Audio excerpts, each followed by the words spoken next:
Winter Latina Show. Hosted by IDM.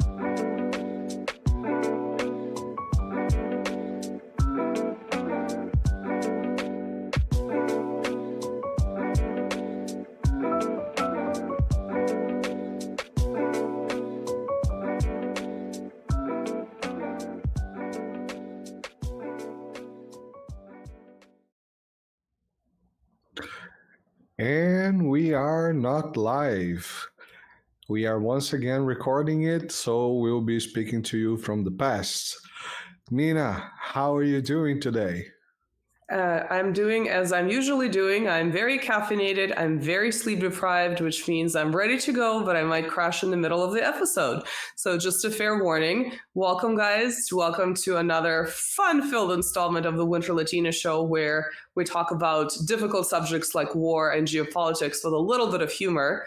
And today we have another very special guest who will hopefully help us understand some of the most recent geopolitical developments. His name is Thomas Fazi. He is a journalist, a geopolitical commentator, and an author. He runs his own website, which is hisname.com, which of course will link to the video description. He's featured in other publications such as Compact and Unheard. For example, he writes very detailed articles with really interesting analyses on politics of country like Germany, for example. And these articles help us understand the broader framework of EU geopolitics and ultimately global geopolitics today.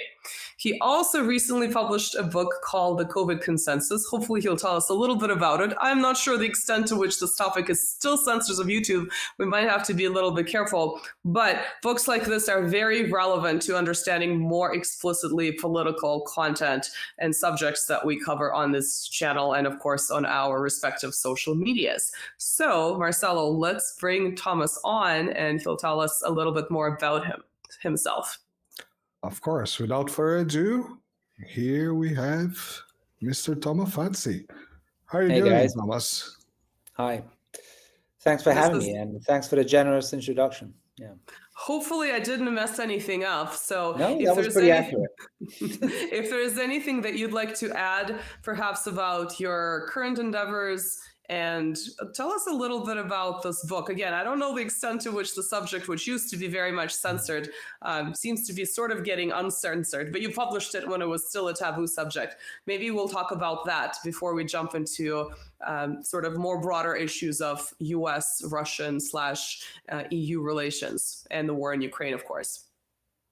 Right. So the COVID Consensus was a book that I wrote with a British historian called Toby Green, and it came about because we started. I can't even remember how we met exactly. I mean, online, obviously, but I think he maybe came across some stuff that I'd written about COVID, and I guess what was sort of not unique, but maybe kind of different from the sort of more the more widespread COVID critiques that were happening at the time was that I was writing specifically from a left-wing perspective. I'm someone who comes from the left, the socialist left, and I was, really appalled by the sort of the left's reaction to the, not so much to the pandemic, I would say to the political management and even biomedical management of the pandemic, and which I felt violated what would have been core left-wing principles until not too long ago, and so I'd written a few articles in Unheard trying to kind of sort of critique what was the policies that were being rolled out from a sort of left socialist, sort of anti-authoritarian even perspective, and he was coming very much from a similar background, and so we started. Well, first of all, we started just talking, and we had some very long kind of therapeutic sessions, because it was a very hard time. I mean, if you were someone from, if you were a leftist who didn't agree with the policies that were happening at the time. So, for people like us that, for leftists who were sort of critical of what was happening, it was a very lonely time.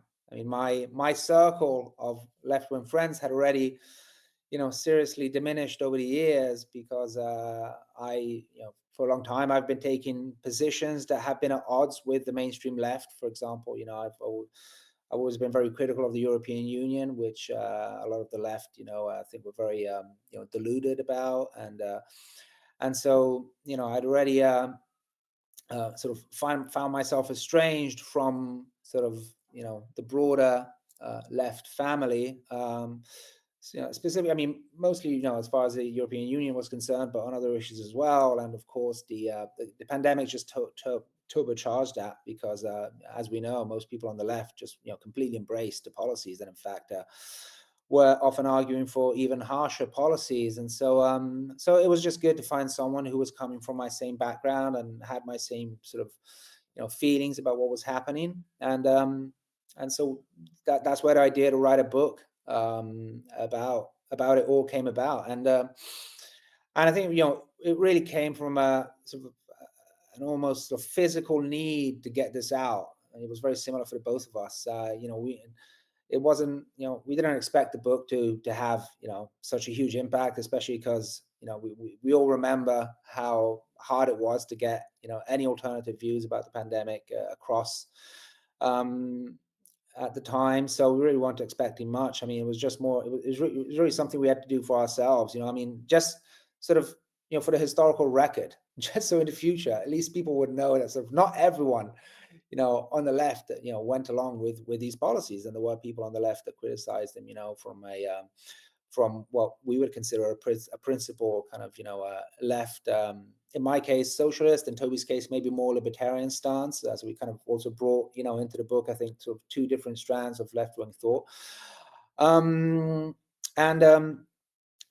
yes, and I think, the title and subtitle of the book really sum up what it's about. It's called The COVID Consensus, The Global Assault on Democracy and the Poor, a Left-Wing Critique.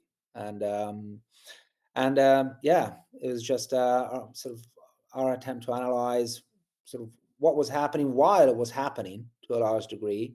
But I think, I think a lot of the analysis sort of holds even, a few years now, after the end of the pandemic. And I think it's really important. I think there's a tendency, which is natural, I think, maybe to want to just forget what happened because it was just so horrific for most of us, at least. I mean, but I think a lot of what we're witnessing now, in terms of, just sort of social and engineering policies, and I think the ground was really laid during the pandemic. So a lot of what we're witnessing now in terms of censorship and in terms of the crackdown on democracy, the crackdown on civil liberties, sort of the introduction of a virtually permanent state of exception under the guise of fighting, whatever happens to be the emergency of the moment. And I think it's interesting in that respect how we basically sort of moved on seamlessly from one crisis, i.e. the pandemic, to another crisis, the Ukraine war.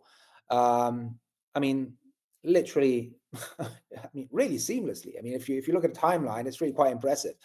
They, as soon as they started announcing that basically the emergency was over, a new emergency happened in the form of Russia's invasion of Ukraine, and we saw, I think, a lot of the similar tactics deployed in terms of sort of managing that crisis and even exploiting that crisis to further certain political aims.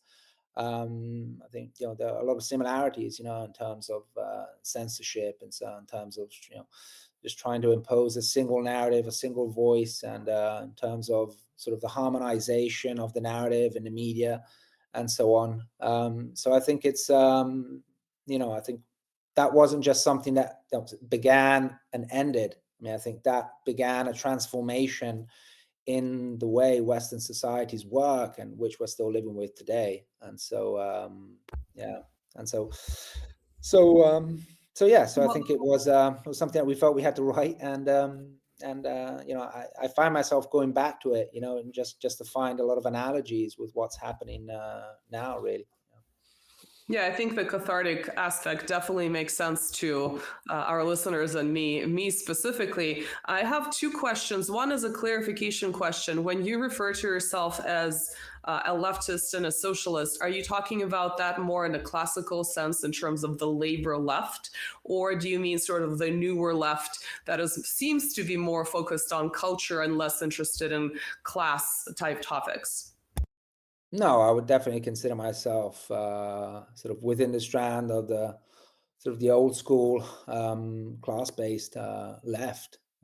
So I would very much come from that older tradition, what you could call the labor left, or the socialist or even communist left. I mean, sort of we're talking about very much the same thing. I mean, often the labels change depending on the country and what happened to be the kind of prevailing tendency in that country, especially in Europe. But yes, no, I mean, I think that old left is something that's very different from what the left has morphed into over the past few decades. Where it's virtually abandoned the class terrain to embrace sort of completely different forms of struggle. Very much kind of individual-based struggles, identitarian-based struggles. And a lot of this, I think, is in many respects not just sort of a different approach from the old one. I would say in many respects, it's a diametrically opposed approach to dealing with sort of our society's problems, because it's again, that was it's the opposite of a class-based approach. I mean, you're creating completely different sort of fissures and fractures and divisions in society, which often go against a sort of a class-based vision, which tends to sort of transcend sort of identitarian differences. And instead, we see this new left trying to heighten these differences at the expense of a more kind of a broader class-based perspective. So yeah, and so yeah, that's what I say when that's what I mean when I say that I've long found myself at odds with the mainstream left, and increasingly so. I mean, this is something that's not a recent phenomenon. I mean, it's something that can be traced back all the way to in many respects the 80s, if one wants to go, if not sooner than that, but definitely from the 90s onwards. So this has been a long process, and so what we're witnessing now is simply kind of the final chapter of this transformation, really. And I think the consequences are before us, and that's and part of that is the sort of the complete disappearance of if not I mean, if not almost complete disappearance of the of the kind of the old left approach to analyzing sort of it seems like this emphasis on the individual is not really, like you're saying, a value of the classic labor / class-based leftism. It's more of a feature that came from liberalism. So that focus on liberalism as a historical subject, right?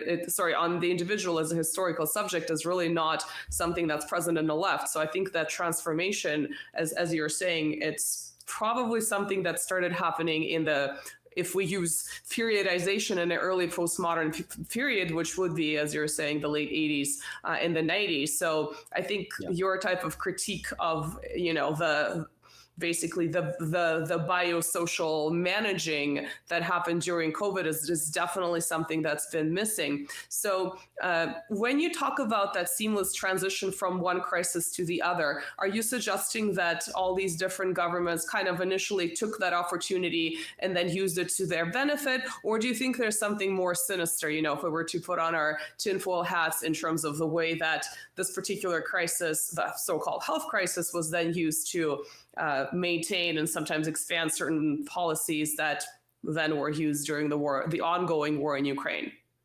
Yeah, I mean, that's obviously the $1 million question, and we probably, we would need, hours just to really, get through it. But I think in very basic terms, I mean, this idea that this was, a largely, that this was a response that was dictated by confusion and just not, and really political elites not really knowing what to do and kind of grasping at, at straws. And I think this is refuted by the historical evidence. I mean, I think that, the historical evidence shows that, in fact, there was an incredibly coherent and cohesive response on the part of most Western governments, if not, virtually all Western governments, with very few exceptions. And I mean, if we look at the kind of the single narrative that imposed itself very early on, which was virtually the same across the board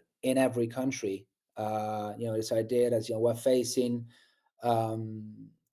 an incredibly dangerous virus that threatens everyone regardless of age, of pre-existing conditions, which of course we knew already at the time to be false.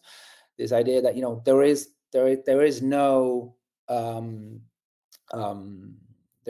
are no therapies that can, reduce the harm in any possible way, that can reduce the kind of rate of hospitalizations, for example.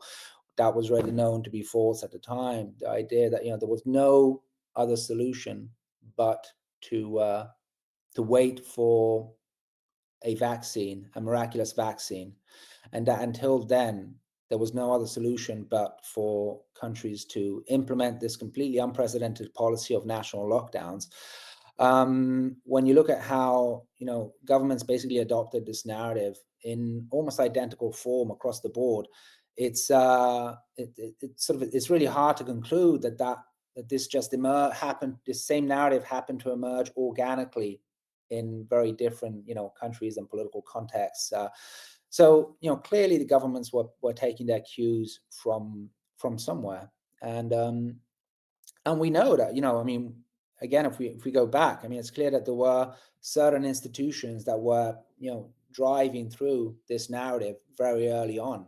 Of course, I mean, the WHO, the World Health Organization, was among these institutions that really played a key role in kind of harmonizing this response, even if this meant adopting policies that went completely against what had been the consensus, even among, even within the WHO, on how you deal with pandemics up until basically, the end of 2019, when in fact the WHO itself had published sort of a pandemic response plan, which didn't even remotely take into consideration policies like lockdowns and the universal use of masking, and these were all things that in fact were actively discouraged in this document that was published by WHO at the end of 2019. So we see a complete reversal of what had been the prevailing scientific consensus until then, in really the course of weeks, and of course you had very powerful sort of private centers of power, for example, people like Bill Gates and others. They were also pushing through this exact same narrative, and and really pushing it through the media, and so I think when you consider this, I think it's pretty clear, I think, that there was that there were certain sort of institutions and centers of power that were pushing through sort of a certain approach to how to deal with the pandemic, and that this was then kind of adopted, there was a blanket adoption of these policies across especially across Western countries. And I think I specify Western countries because we often think of the pandemic as a a global phenomenon, and of course in many respects it was, but when we look at the political response, it was very much a specifically Western phenomenon. Almost you could say a sort of a NATO. I mean, the response of NATO countries. I mean, that these were the countries that were that essentially really went all in when it came to the lockdown policies and everything that came after that. In kind of non-Western countries, the adoption was much more much more checkered, much more random. I mean, the West tried to impose these policies on virtually all countries, but it didn't always work. But in NATO stand, we saw sort of with, again, almost maybe one exception in the form of Sweden, we saw the blanket adoption of virtually the same policies, of course, with small variations, but virtually the adoption of the same policies across the board. And so, yeah, you have to consider the the idea that this wasn't completely organic, and neither was it just, I think, and again, I think one doesn't have to go. I mean, this doesn't mean that there was a dark room somewhere where where everything was decided. I think it's important to understand that a lot of the conditions for that response were already in place in many ways. In ways, they'd been at elite political levels in the West. There had been a lot of discussion in preceding years about how you would deal with a pandemic, and this wasn't in the official, again, the WHO documents or even in the pandemic preparedness plans, but there had been kind of a pandemic response industry that had been building up over the years, and which was proposing kind of very radical responses to future pandemics, and so behind the scenes of official politics, you had so you sort of had a very powerful kind of pandemic preparedness complex, you could say, that had been establishing itself. And so I think it really was already in place. And even if you look at, for example, the media and the level of harmonization across the media, again, the initiatives like the Trusted News Initiative and other initiatives that were specifically aimed at harmonizing sort of the narrative across Western countries, across the media of Western countries, these were already in place, and to some degree had already been sort of implemented, for example, as a response to the first Trump administration and other events. And so I think, yeah, and also, the growing power of the kind of the biopharmaceutical complex. Again, this is something that was already in place. These people didn't just pop out of nowhere. The big pharma companies were already among the most capitalized companies in Western capitalism, especially in American capitalism, before the pandemic. And so you can see that a lot of the pieces were already in place for sort of these different interests to converge, once the right conditions emerged in the form of this virus. And this is without even going into the whole debate about the origins of the virus. Again, we have to stay here all night. But let's just say that there are a lot of parts of this story that just don't fit with the sort of the idea of a completely sort of unexpected event, which caught everyone off guard, which resulted in governments just trying to do their best and maybe doing some mistakes, but they were still just trying to deal with a completely unprecedented situation. I think this is a very naive reading of what happened. I think there's a much bigger story at play there, and one which in fact we haven't fully written, because we still don't know a lot of elements of the story. I mean, beginning, and again, here I am getting into it, but I mean, we still don't know really, where this virus truly came from, and how it, and how, where it comes from, how it was created, whether it was, humanly engineered or not, and where, and how it, ended up in the, among the general population. I mean, these are all questions that don't have an official answer yet, and I think that tells you everything you need to know about how little we really know about this completely, really, history changing event. So it seems like the narrative management that was perfected, perhaps, within the system that was already set in place during the deadly virus, as we can call it that here, were then implemented for the war in Ukraine, because up until recently, every single big media, so legacy media source in the West, politicians, and even social media would use the verbatim statement about Russia's full-scale, unprovoked invasion of Ukraine. It's always those words. It doesn't matter if it's some troll on social media that is basically disseminating these NATO narratives, or a well-known politician, or Reuters, or AP, or any of these sources. They would always insert that particular line to, obviously implant that in a in your subconscious. So when you're thinking about it, you're going to have a particular perception, regardless of what news comes out about the subject, that may or may not challenge that particular perception. But now that we have this supposed split between the United States, or at least Washington and Brussels and London, it seems that that particular narrative is slowly being broken down. So what is your perception on these recent developments in terms of narrative management in the media?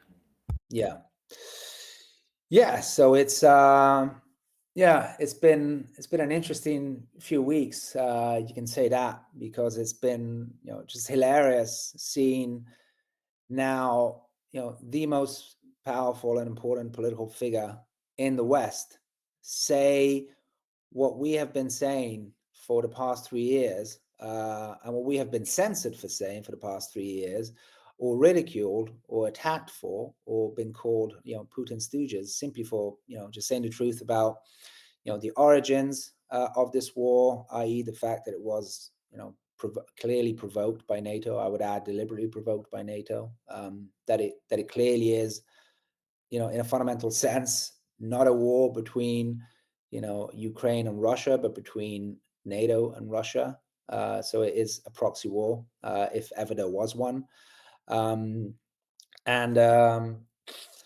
it's been really interesting. I think this is part of this explains a lot of the kind of mental breakdown that we're witnessing among the kind of liberal establishment, especially here in Europe. I mean, of course, in the you've got the liberal establishment is freaking out as well in the US, but at the moment it doesn't have, in terms of formal political power, there's not much it can do, even though I think there's a lot it can do behind the scenes, and maybe we'll get into that. But of course, the virtually all European governments have been going along with this narrative, with this completely false narrative for the past 3 years, and now here you have effectively their transatlantic master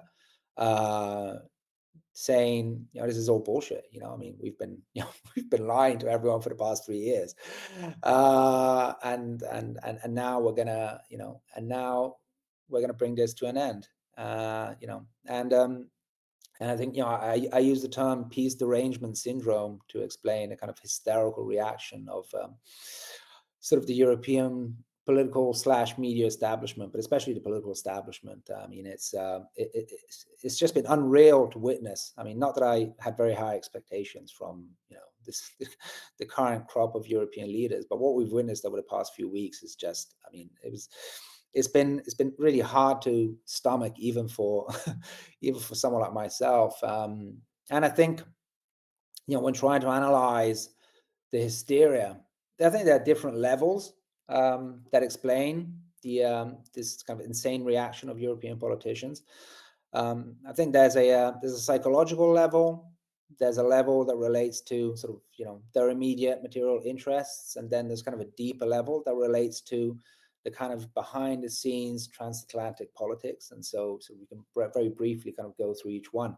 I think in psychological terms, I wrote an article for Compact, which was basically kind of a psychiatric analysis of the European response to Trump's sort of peace overtures. And I think on a psychological level, what you're witnessing is here you have European politicians that have been in a toxic sort of abusive relationship with America, a kind of dominant subordinate relationship with America for a very long time, and now suddenly that they're being completely disregarded and humiliated by their master, by the abuser, who's now saying that he's not even interested in abusing them that much anymore. He's done.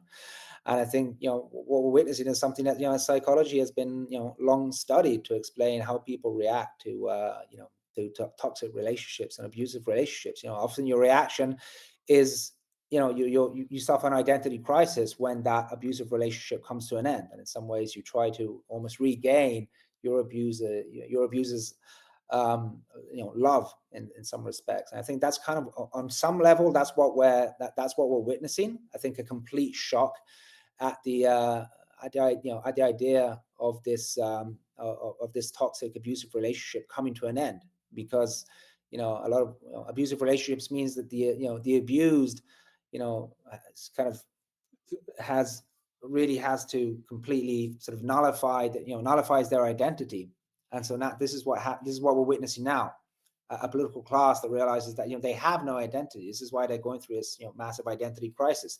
They have nothing to replace their role within this kind of hierarchy that they've played for so long. And I think that's why we're witnessing, I think, or maybe almost on a subconscious level, an attempt to regain America's love by trying to mimic sort of America's approach to foreign policy, by showing, we can be as tough and strong as you want us to be. We're not. I think that's on some level, I think that's what's happening. But sort of in more prosaic terms, I think clearly it's not hard to understand why the Europeans can't go along with this 180-degree turn. I mean, there's been a change of regime in America, so Trump can do it.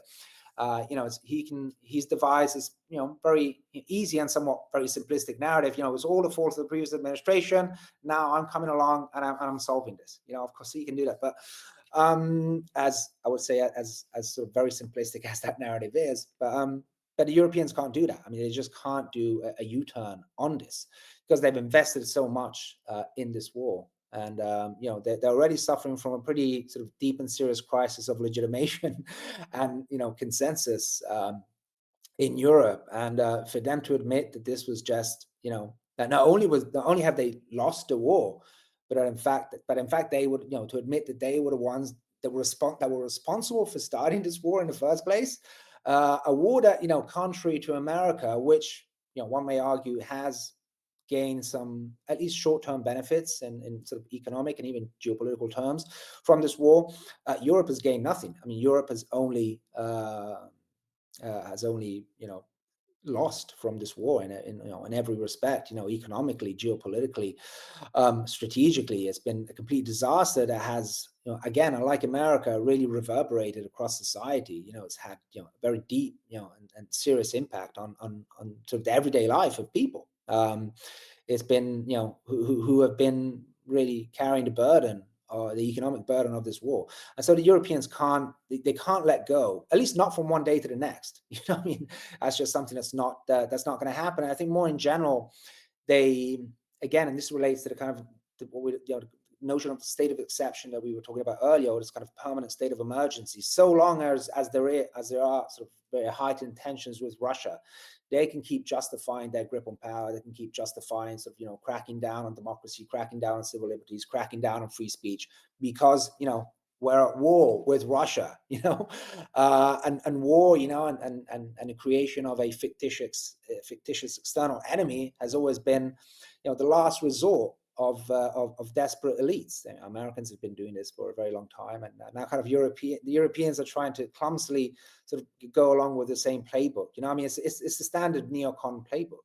Just create an external enemy in the form of Russia, and then you use that to adopt increasingly authoritarian approach to sort of governing your domestic populations, and especially domestic unrest. And this is of course happening at a time when again, as I said earlier, elites are more delegitimized than ever. You've got sort of populist anti-establishments movements and parties popping up everywhere. So I think this is really their last resort. They know that if to admit defeat about this war is really would really have a calamitous political sort of blowback for them.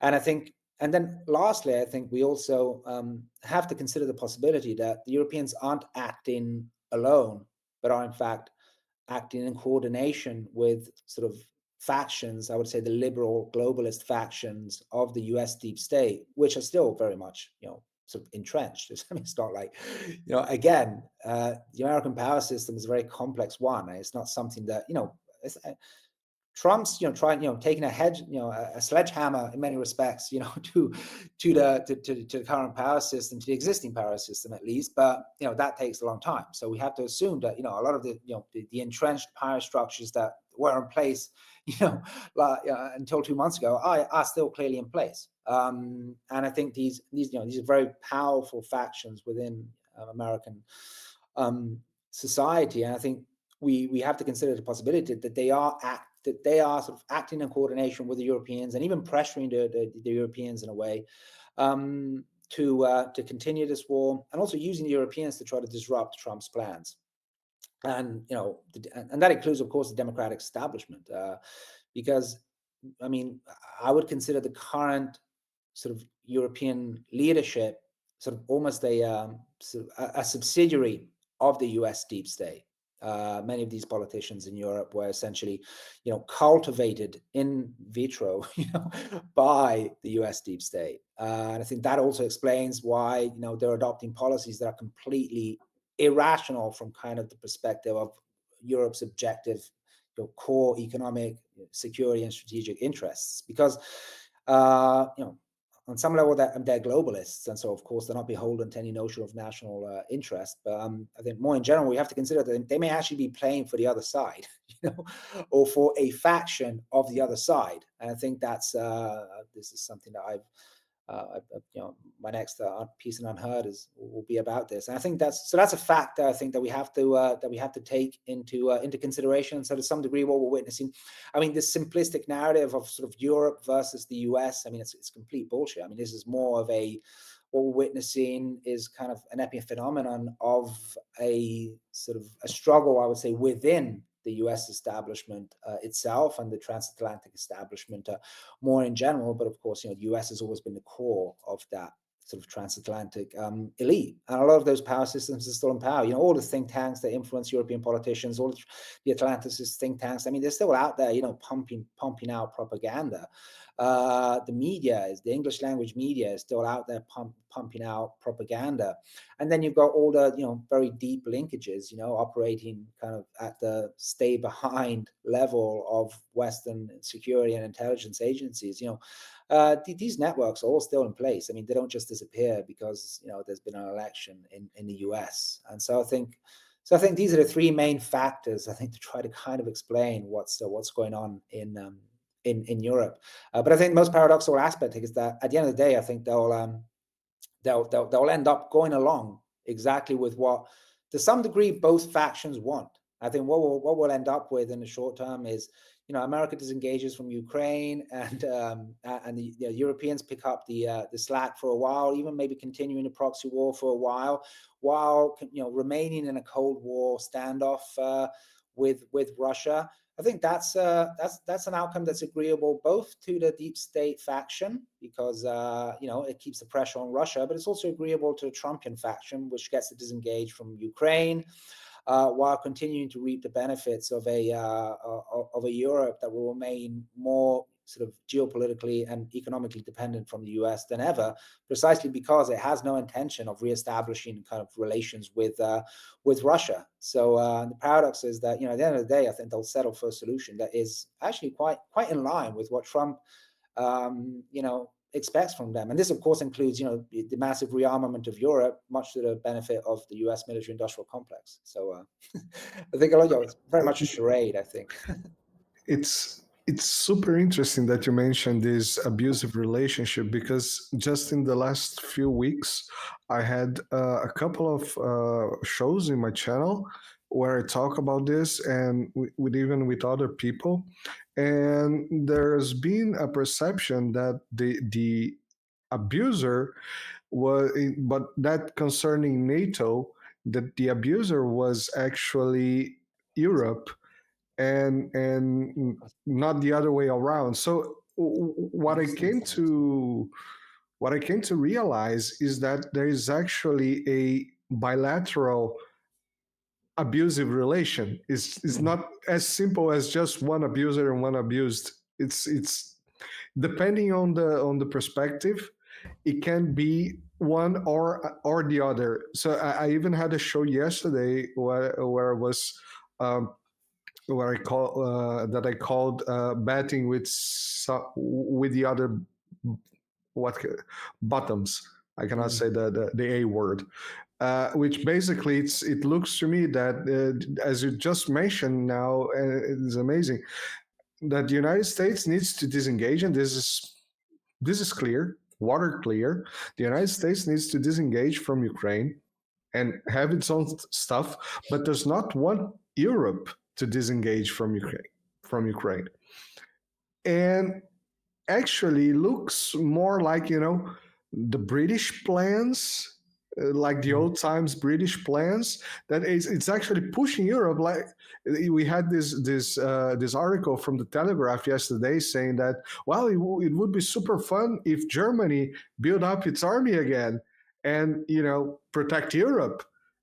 That's a great idea, and that also brings, what I mean. This brings ghosts back to life. It keeps people exactly like your reaction. Yeah, that's perfect idea.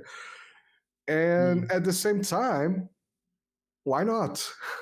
Some people say, well, why not? And perhaps they do, and perhaps we go back to another cycle of European wars. And we keep Europe more and more and more dependent, as other people say, the United States also needs to eat. So people are disengaging from the United States. Well, Europe's left. It's still here. And it's willing to be eaten. That's the worst part. Yeah. Well, I mean, look, I think it's important to understand that in many respects, what we consider the West in political terms, sort of, the collective West, it's a very recent invention. I mean, it's basically a post-World War II creation. Before that, there was no such thing as a political West. So it's very much, I mean, it's really a euphemism for the sort of post-World War II U.S. empire. Really, I mean, that's really all there is to it. So as the post-World War II global architecture starts to unravel, I think it's only natural that this relationship, which was very much artificial in many respects, because yes, of course, I mean, there are cultural commonalities of between Europe and America, and there's a certain degree of shared heritage, but there are also a lot of differences, of course. I mean, this idea, the Europeans and Americans, are one and the same thing. I mean, this is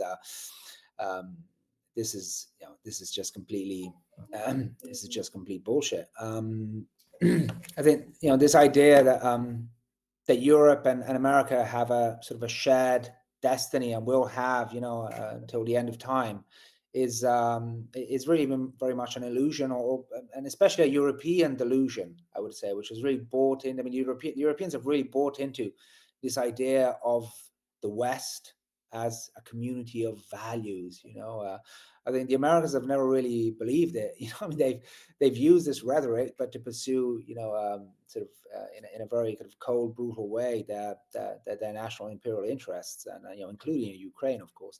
But a lot of Europeans have a very sort of naive idea of this kind of this Western alliance of values, which actually never really existed. I mean, it was just this was the PR, for the US global empire, and was used to mask the fact that, in fact, every other member of this so-called Western club is in fact a colonial outpost of the US, and this is so this is still very much true today. And so, but it'll be interesting to see how this plays out. And so of course, in a very fundamental sense, I'm someone who's been criticizing sort of US influence over Europe for as long as I can remember. And so you could say, well, great, finally they're up and leaving. Well, about time. And now we can get on with our lives, without our colonial master sort of watching over us and overseeing every action of us. But I mean, I don't think that's what's happening. I mean, all this talk of disengagement, I think, is very much overblown. I mean, so are we going to see the Americans shut down, the dozens and dozens of military bases they have across Europe? That would be a serious first step towards disengaging from Europe. I don't see anyone really talking of that. I see Trump saying, I want you to pay a bigger share for us to maintain our military bases over in Europe. But I don't see Trump saying, okay, we're going to shut down these military bases because, we're finally just cutting Europe loose and we're leaving them to their own fate. So that's really not happening. So I think this whole talk of American disengagement is somewhat overblown. But I think more in general, I mean, even if that were true, we clearly don't have a political class that's capable of seizing this opportunity, because I think again, this, even assuming that this is sort of the beginning of a process of sort of decolonization of Europe, even assuming that's true, we're completely unprepared for this in Europe, because we're still very much sort of colonized in our minds. And this is true sort of at the level of the general population, but it's especially true at the level of our political elites. So, of course, so potentially this could be, of course, a huge opportunity, but for Europe to finally, define its role in the world or whatever, but of course, I think it's telling that now Europe is talking of, disengaging itself also from America, and is now we've got again all this talk of the need for greater European autonomy, etc., etc. But in fact, the Europeans are talking about becoming more autonomous in order to to continue pursuing the same policy that the Americans sort of pushed them into pursuing against their own interests, especially when it comes to sort of breaking relations with Russia. And so it's kind of surreal, I mean, they've gone along with US policy, for years now, even at the expense of the sort of Europe's basic economic interests. And now that America, now that for once America seems to be willing to do something good for once, at least in terms of, as far as Europe is concerned, i.e. bring this war to an end.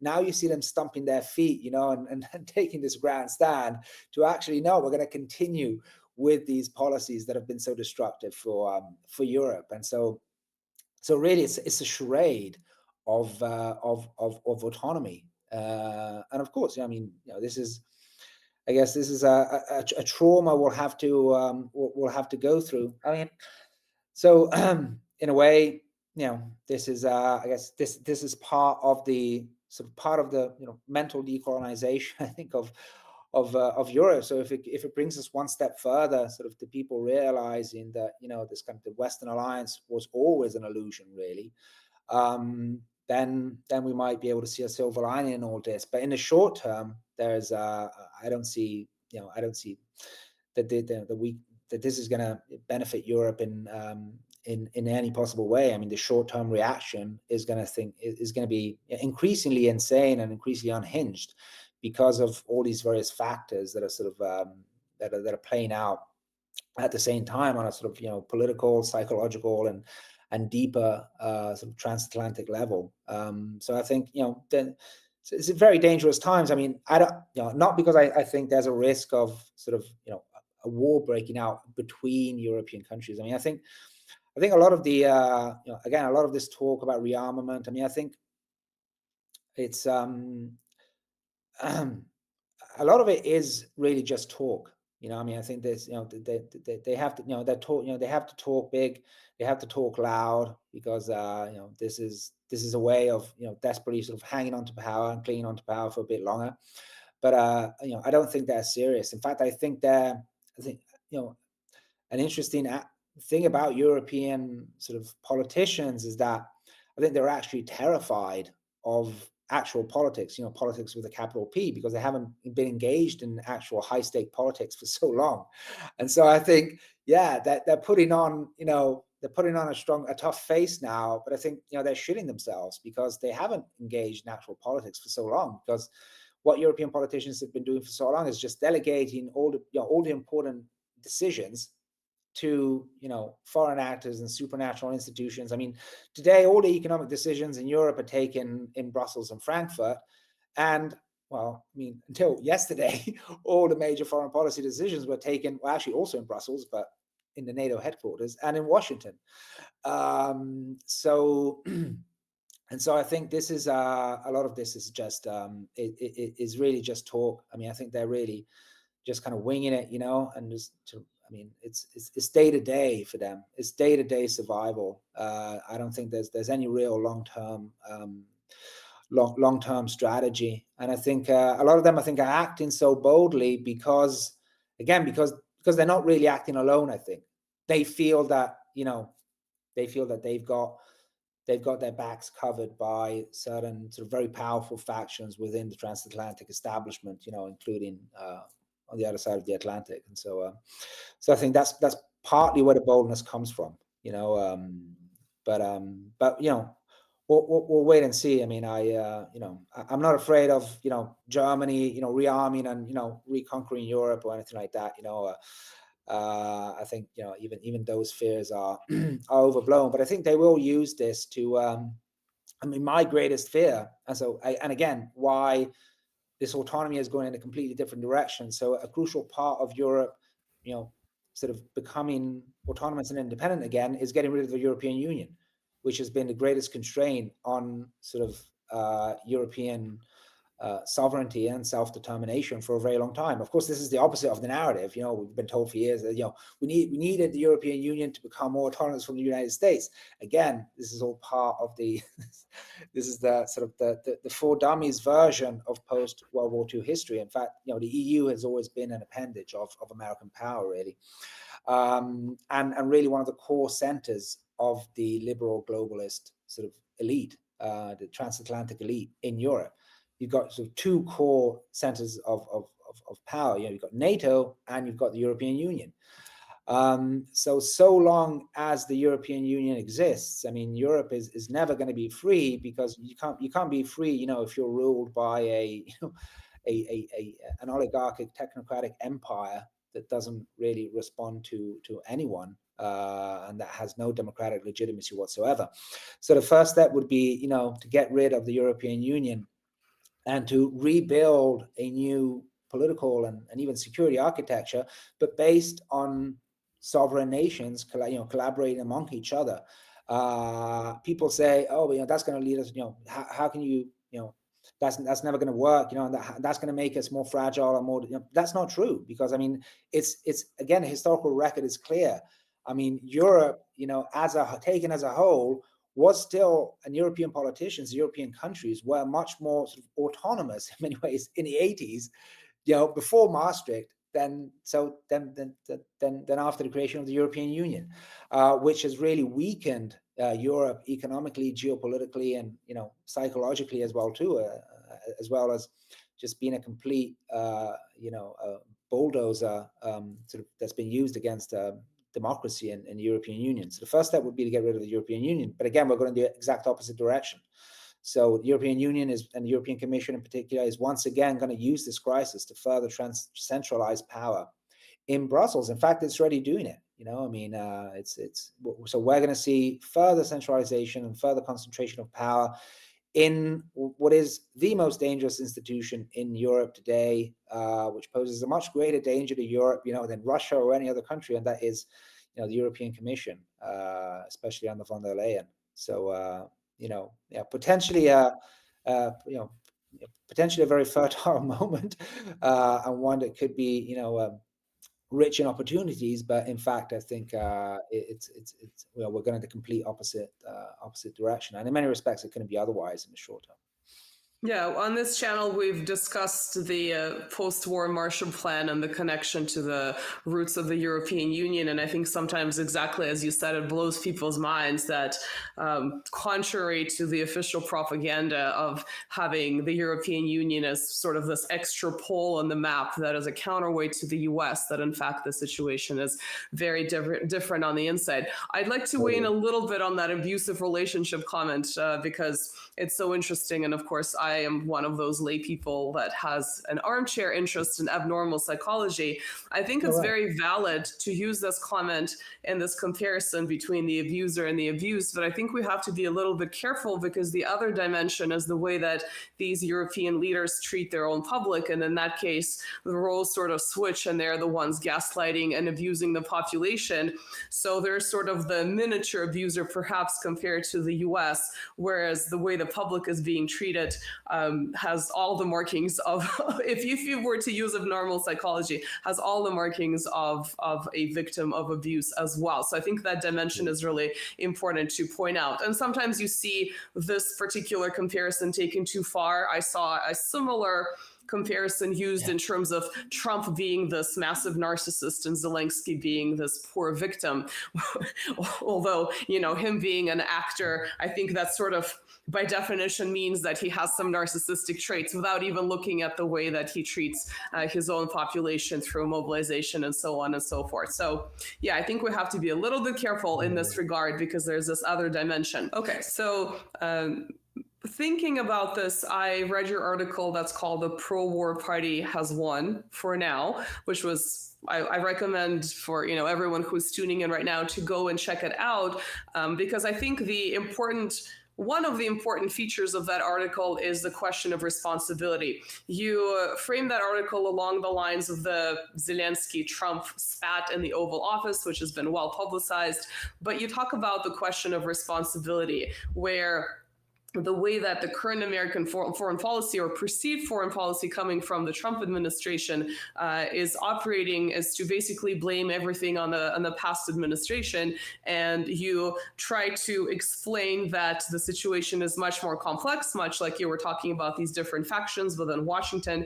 And you talk about the long roots of unrest in Ukraine that go back at least 20 years. I would make the argument they go back to the 90s with the initial arrival of NGOs and basically setting the scene for manipulating society to create particular outcomes that would be beneficial to Washington. So if you could expand for our viewers about the question of responsibility in the war in Ukraine, the way that Trump does seem to want to abandon it, I think that would be really helpful to set a broader context.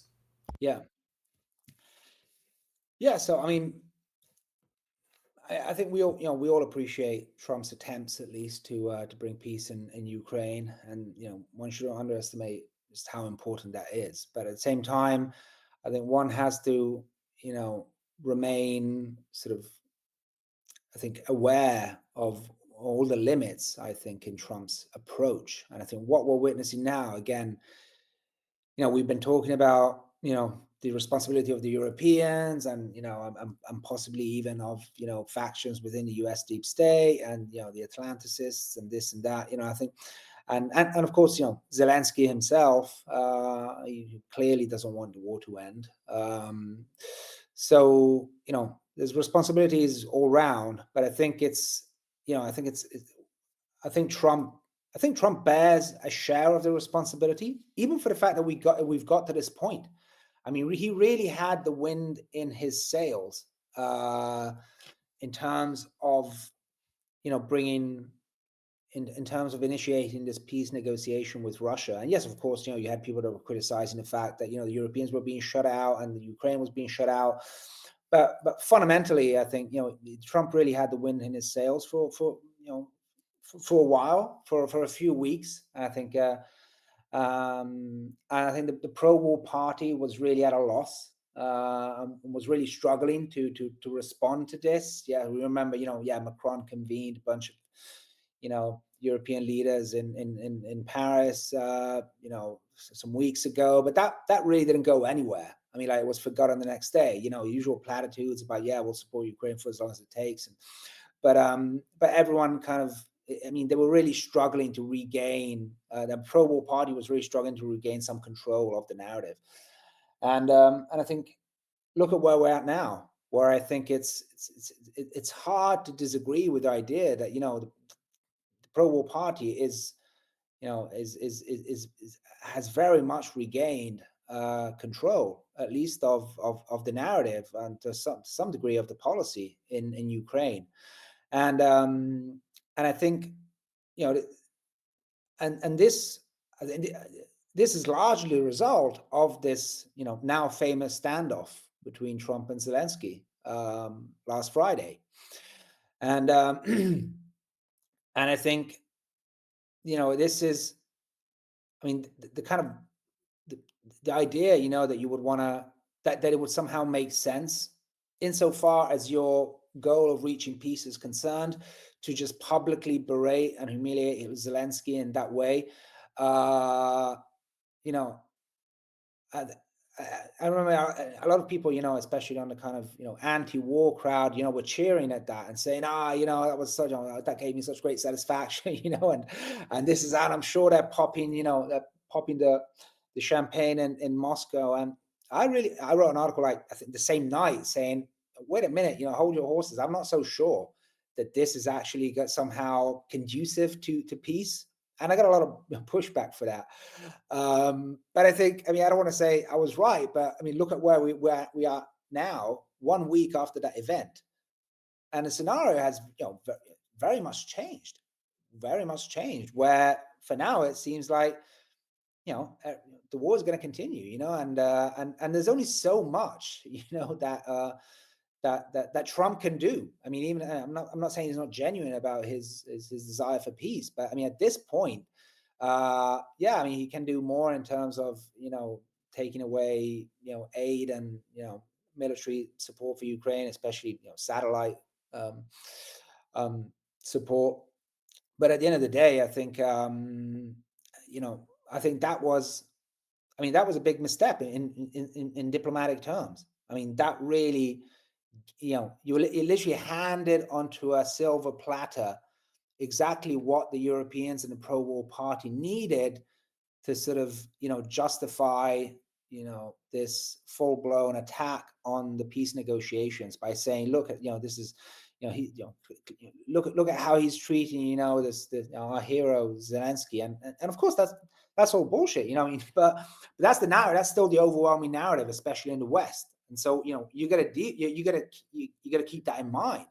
So, you know, to think that this wouldn't have had a negative impact on the peace process, I think, you know, was very naive. And so, at the very least, I think that was very reckless on Trump's behalf. And so, so this is in very general terms. And then you have to wonder, you know, but, you know, maybe how well were the negotiations with Russia going in the first place? You know, I think that's also a question that's worth asking. You know, I see, you know, I've seen, yes, your public declarations of support for Trump from, you know, Putin and high level people in his administration, but also a lot of, you know, much more lukewarm reactions, you know, from people within the Russian establishment about, you know, how well these negotiations were actually going and how willing the US really was to sort of compromise with Russia's sort of, you know, core demands. But yeah, but I think more in general, I mean, another aspect of, you know, what I talk about in the article is that, you know, even this, you know, even in terms of the peace process, I mean, this narrative that Trump's Ukraine narrative, which basically boils down to it was all Biden's fault. You know, he led the US into this war, and now I'm going to bring it to an end. Is of course a very sort of simplistic version of how these events have gone. I mean, you know, as you were saying, I mean, these you know, the US meddling in Ukraine goes back at least 20 years, and of course, yeah, even further back than that, of course, in many respects. But this was really sort of a decades-long sort of imperial project, US imperial project. And I think it's important, you know, even to look at this conflict, you know, to take a long view of this conflict, even to understand how, you know, how empires operate and why we shouldn't give sort of too much importance to, you know, changes in administrations, you know, because there are sort of, you know, when you're an empire, you know, you may operate on a formal democratic level, you have elections, and you have, you know, administration changes, but clearly, you know, empires need kind of, you know, trans-administrational, you know, policies to be pursued in order for, you know, an empire to survive. You can't just let any elected official come along and just completely rip up what you've been working at for decades. And so I think this narrative is, of course, completely false. Let's not forget that even Trump's first administration played a key role in escalating tensions with Russia and kind of NATO-fying Ukraine. Trump's first administration was the first one to provide lethal weaponry to Ukraine. A lot of Ukraine's sort of de facto integration into NATO happened during Trump's first administration. So again, just trying to completely sort of sanitize not just his own role in all this, but sort of the empire's wider role in all this, I think is sort of not just again false on a sort of from a historical standpoint, but I'm not sure it's really that conducive to peace either, to the extent that Russia is clearly demanding sort of as a condition for peace, sort of a new geopolitical grand bargain, basically, which is about much more than just control of the territories or Ukraine's status. This is about sort of really reorganizing the world order. It's of course already reorganized in on the ground, and it has been especially reorganizing itself radically over the past 3 years. But rightfully so, countries like Russia and China, they want a formal recognition, a formal acknowledgement of the new balance of power, also because this is sort of the only way to avoid other conflicts like Ukraine flaring up elsewhere. And in this respect, I think I'm not sure how helpful it is for Trump to just blame everything on the previous administration rather than taking responsibility for as a nation, as a country, as a declining empire, for what happened in Ukraine. I think that would be a much braver admission. Not saying it was all Biden's fault, but it was us. It was the American empire. We are responsible for this, just like we're responsible for, catastrophes and destructive wars, all across the world.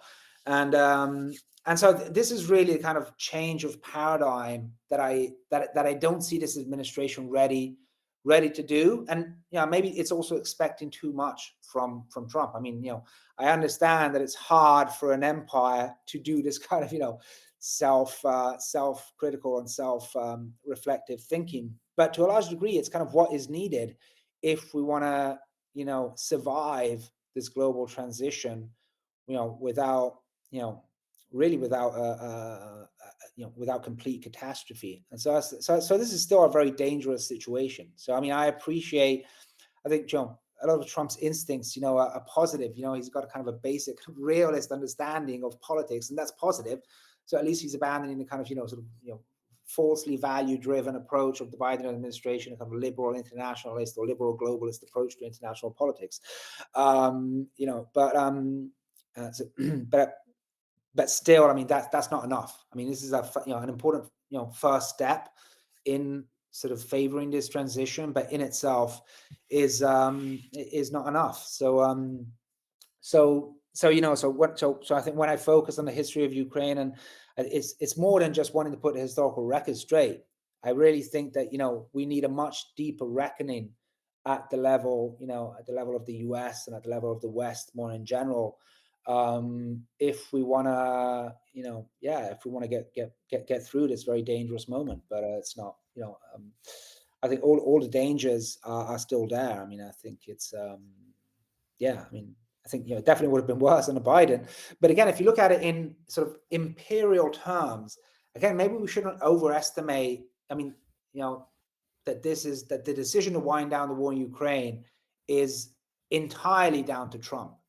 If you see this, as a conflict that as something that started 20 years ago and that has reached its apex and resulted really in a defeat for NATO, a defeat for the West, then it would make sense, that the empire would have to wind this down in some way, regardless of who is in power.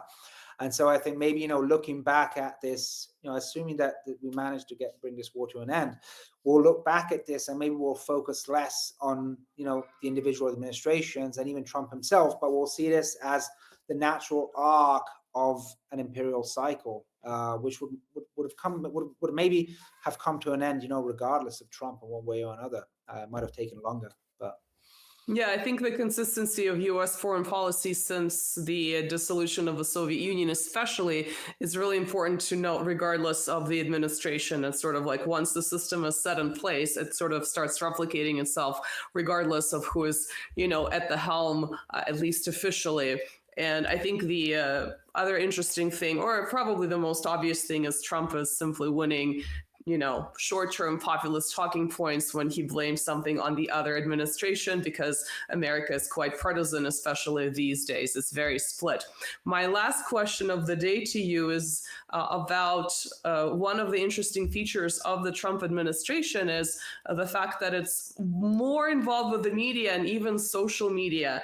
And one of the stars of the administration is, of course, J.D. Vance, with whom you've had an exchange on Twitter/X, which absolutely amazing, regardless of what you think of him, because to imagine that someone in that position of power would be responding and actually commenting on articles that are sort of outside the mainstream and then engaging with users, even users who are, intelligent and educated like you, but are not really in politics, I think is absolutely fascinating. So if you can tell our viewers a little bit about that exchange, and I know you wrote about it, and then we can wrap it up. Yeah, well, I was, as amazed as you to see Vance's response to my article. So the backstory of that is, so I wrote an article in Unheard, sort of, criticizing certain aspects of his speech. I mean, praising some aspects. So, I think it's pretty clear to everyone that, no one loathes the current crop of European politicians more than I do.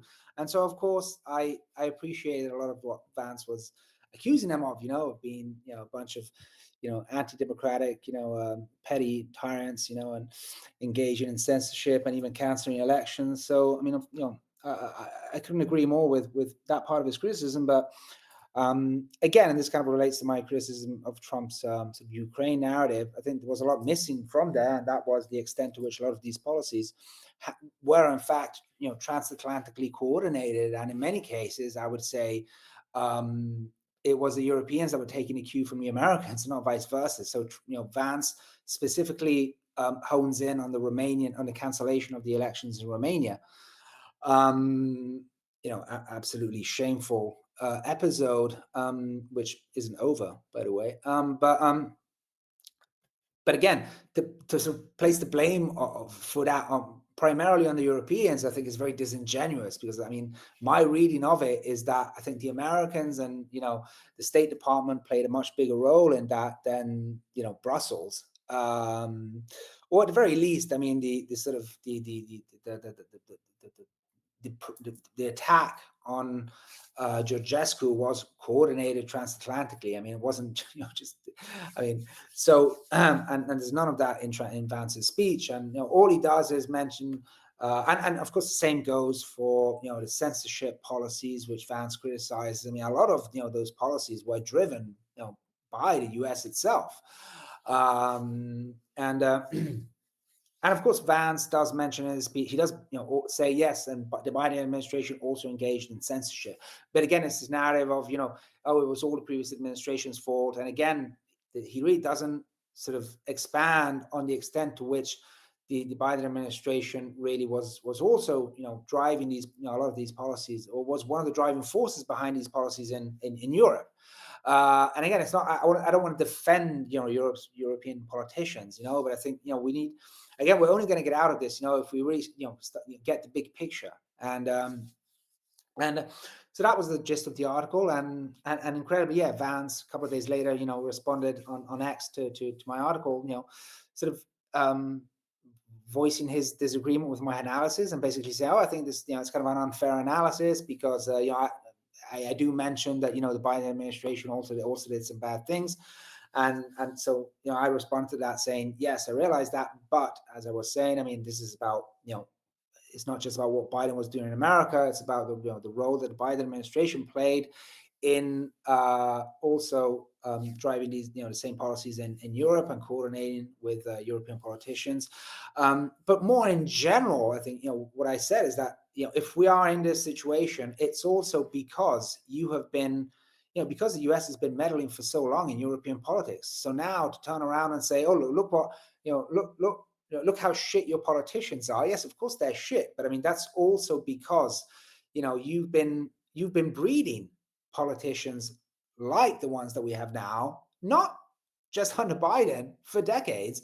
The US has been, meddling in European politics, cultivating politicians that were more, that were more beholden to foreign and, specifically US interests than they were to their own national interests, while really, going out of their way to marginalize, if not worse, i.e. sort of disappear, politicians that were really trying to stand up for Europe's interests. And so, don't act surprised that now we have this incredibly infantilized political class, because this is, this monster is, also to a large degree, your own creation, and so again, it's like Trump when it comes to Ukraine. I think, it would be helpful, for America to take some responsibility for the complete and utter mess that you're in. And again, I think, in a wider sense, you don't, I mean, as a politician, I don't think you get to be absolved completely for, the actions that your country committed, before you were in power. Because this is kind of the Vance Trump narrative that we keep hearing. Oh, what do you want from us? Yeah, we were in the opposition and we were against a lot of these policies, and now, we've only got into power, so it has nothing to do with us. And this is not how it works, I would say, in absolute terms. Like, if you've, bombed a country, if a country has bombed another country, just because someone else comes to power, that doesn't mean that, this new person in power gets to berate and laugh at, what a mess the other country is in, just because you weren't the one physically, bombing the country. Yes, but it was your country, and you should take some responsibility for that, to use a metaphor, but, and even not really so much of a metaphor when it comes to the US. And so I think, yeah, this idea of, it's kind of a rewriting of history, but also, I think even more concerningly is the fact that the Trump administration is just, in fact, even more openly meddling in European politics. Openly trying to promote parties that they consider sort of more aligned with their political views. Maybe that they've been using Musk to do this to a large degree, but we've seen pretty open statements in favor of certain political parties in Europe. And again, it's not a question whether one thinks that those parties would be better or worse for Europe or not, or for their individual countries or not. I mean, again, it's the wider issue of what's the relationship here. I mean, bottom line is that you're still meddling in European politics. I mean, and maybe that's why you can't acknowledge the wider history of US control and influence in Europe, because in a way you're doing the same. You're simply trying to promote, a different, a regime change in Europe that is more aligned with kind of the new regime you have in America. But that still leaves Europe kind of, a passive receiver of, policies that are being decided in Washington. So yeah, so it kind of leaves us exactly where we left off. Yeah, and of course, he may not be in a position to fully address what you want him to address, because that would raise a lot of uncomfortable questions about U.S., imperial status and, basically a neo-colonial entity. For a lot of people. So that makes sense. I think it's still very helpful to have someone of that status engaged on social media. Oh, absolutely. And absolutely amazing. Yes. So I'm glad that it was you that he engaged with. Thank you, Thomas. Can you please tell our viewers where they can find you on social media, your website, or any other projects that you're working on? So you can, I mean, I'm ranting on X pretty much every day, like everyone else, and you can find me. My handle's Battle for Europe on X, and then Substack, and yeah, I write pretty much regular columns for Unheard and Compact. So, but just by if you follow me on Substack, you'll get pretty much updates on everything I write. So that's probably a good place to start. Thank you so much for coming on. This was a long time in the making, so I'm glad that we were actually able to coordinate. Marcelo, any parting words? Yeah, just remember everybody that all the links will be on the description. Like, share, subscribe, all those things from social media that I don't like to bag, but that's how it works. And I would like to thank again Thomas for coming to our show. This was an amazing conversation. I have so many questions that I'll leave for another opportunity. And thank you everybody for watching it. Nina? Thank you bye-bye. for tuning Thank you, in. We'll see you in the Thomas. next one. Thank you, Thomas. Bye. Thank you, guys. It's been a pleasure. Bye-bye.